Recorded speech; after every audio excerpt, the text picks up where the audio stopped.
एक बहुत ही हरा भरा जंगल था। ये जंगल इतना घना और विशाल था कि जब सूरज की किरणें पेड़ों के बीच से छनकर आती थीं, तो एक जादुई माहौल बन जाता था। यहाँ की हवा ताजगी से भरी हुई थी और हर कोने में हरियाली ही हरियाली थी। वहां बहुत ऊंचे ऊंचे ट्रीज थे। ये पेड़ इतने ऊंचे थे कि उनकी छोटी आसमान को छूती हुई प्रतीत होती थी। इन पेड़ों की शाखाएं इतनी घनी थीं कि उनके नीचे खड़े होकर आसमान देख पाना मुश्किल था। इन पेड़ों की छाया में जंगल का हर कोना ठंडा और सुकूनदायक था। रंग बिरंगे फ्लावर्स खिले हुए थे। ये फूल इतने सुंदर और आकर्षक थे कि उन्हें देखकर मन खुश हो जाता था। हर रंग के फूल, सेब, केले और कई अन्य प्रकार के फल यहाँ के पेड़ों पर लदे रहते थे। छोटे छोटे एनिमल्स वहां रहते थे। ये जानवर जंगल के हर कोने में अपनी मस्ती में मग्न रहते थे। खरगोश, गिलहरी और हिरण जैसे जानवर यहाँ की हरियाली में खेलते और कूदते रहते थे। इनकी चंचलता से जंगल हमेशा जीवंत और खुशहाल लगता था। रिवर के पास हरी हरी घास थी।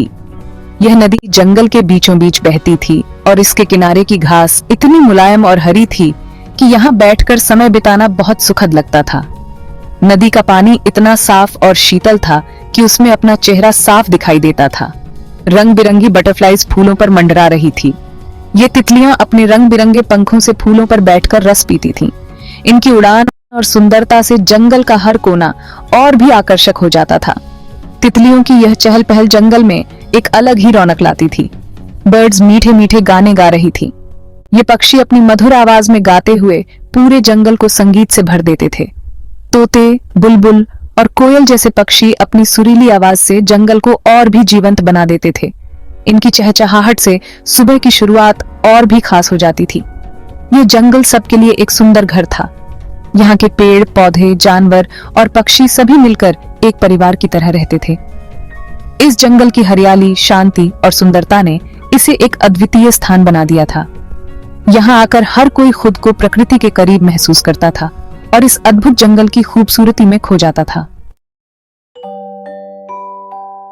छोटू नाम का एक बहुत प्यारा फ्रॉग था। वह बहुत नॉटी था, हमेशा उछलता कूदता रहता था। उसी जंगल में भालू दादा भी रहते थे। वह बहुत बड़े और स्ट्रांग थे। उन्हें हमेशा बहुत जोर की भूख लगती थी। भालू दादा को हनी बहुत पसंद था।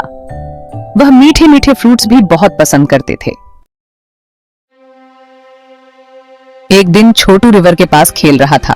अचानक उसने देखा एक छोटी सी बर्ड फंस गई है। एक हंटर ने जाल बिछाया था। छोटू उस बर्ड को बचाना चाहता था। उसने सोचा, मुझे कुछ करना होगा। छोटू ने हिम्मत इकट्ठी की। उसने अपने छोटे छोटे दांतों से जाल को काटना शुरू कर दिया। उधर भालू दादा को बहुत जोर की भूख लगी थी। वह हनी ढूंढने के लिए इधर उधर घूम रहे थे। उन्हें बहुत दूर तक कुछ नहीं मिला। भालू दादा निराश होकर बैठ गए। तभी उनकी नजर छोटू पर पड़ी। भालू दादा ने सोचा, यह फ्रॉग कितना मोटा और ताजा है। पर बैठा था। उसने कभी सोचा भी नहीं था कि एक दिन उसे भालू दादा से सामना करना पड़ेगा। उसने देखा कि भालू दादा उसे खाने के लिए आ रहे हैं। भालू दादा का विशाल शरीर और उनकी गहरी आंखें छोटू को और भी डराने लगीं। छोटू ने सोचा, अब मेरा क्या होगा। छोटू ने कहा, दादाजी प्लीज मुझे मत खाइए। छोटू की आवाज में डर साफ झलक रहा था।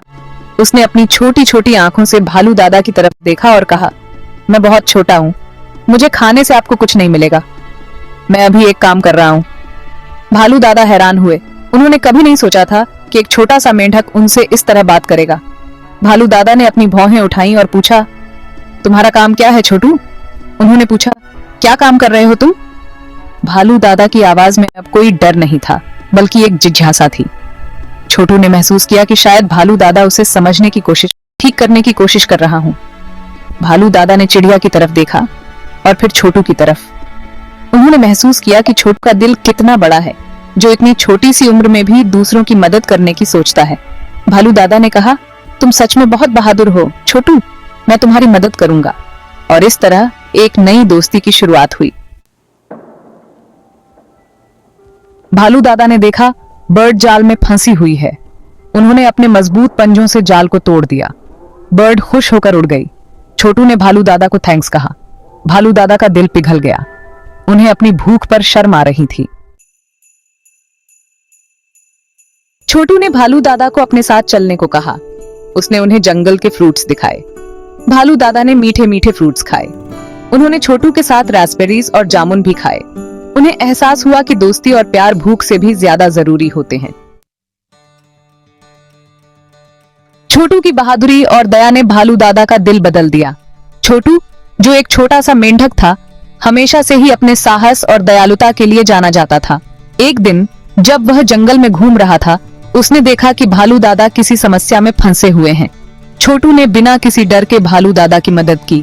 उसने अपनी छोटी सी ताकत और बुद्धिमानी का उपयोग करके भालू दादा को उस समस्या से बाहर निकाला। भालू दादा, जो पहले बहुत ही कठोर और स्वार्थी माने जाते थे, छोटू की इस मदद से बहुत प्रभावित हुए।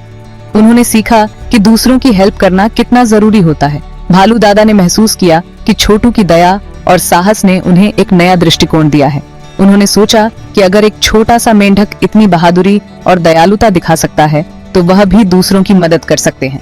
उस दिन से भालू दादा और छोटू अच्छे दोस्त बन गए। वे हमेशा एक दूसरे की हेल्प करते थे। जब भी किसी को मदद की जरूरत होती, वे दोनों मिलकर उसकी मदद करते। उनकी दोस्ती और सहयोग ने जंगल के अन्य जानवरों को भी प्रेरित किया। यह कहानी हमें बताती है कि सच्ची दोस्ती और दया से बड़ी कोई ताकत नहीं होती। जब हम दूसरों की मदद करते हैं और उनके साथ दयालुता से पेश आते हैं, तो हम न केवल उनकी जिंदगी को बेहतर बनाते हैं, बल्कि अपनी भी। छोटू और भालू दादा की कहानी हमें यह सिखाती है कि सच्ची दोस्ती और दया से हम किसी भी मुश्किल को पार कर सकते हैं। यह कहानी हमें यह भी याद दिलाती है कि हमें हमेशा दूसरों की मदद के लिए तैयार रहना चाहिए, चाहे हम कितने भी छोटे या कमजोर क्यों ना हों। सच्ची ताकत हमारे दिल में होती है, और जब हम इसे दूसरों के साथ साझा करते हैं, तो यह और भी बढ़ जाती है।